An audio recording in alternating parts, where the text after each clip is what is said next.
দুর্গাপূজা শেষ হয়ে রেশটুকু রয়ে গিয়েছে উমার বিদায় বেলায় যাতে বিষণ্ণতা নয় উৎসব মুখরিত হয়ে থাকে। তার জন্যই মুখ্যমন্ত্রী জেলায় জেলায় বিসর্জন কার্নিভালের কথা ঘোষণা করেছেন। আর সেই মতোই কয়েক বছর ধরেই কার্নিভাল হয়ে আসছে।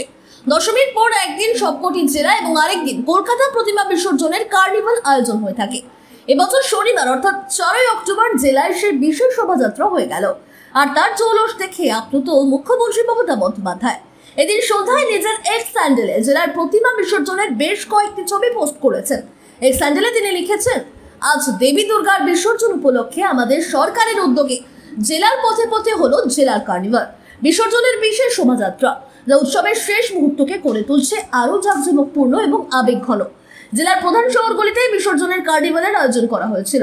জেলার সেরা প্রতিমাগুলি সুসজ্জিত ট্রাকে বা ট্যাবলেটে সেজে বিসর্জনের এই বিশেষ শোভাযাত্রায় অংশ নিয়েছে। বিভিন্ন জেলায় বিসর্জনের এই বিশেষ শোভাযাত্রার কয়েকটি ছবি আপনাদের সাথে শেয়ার করে নিচ্ছি।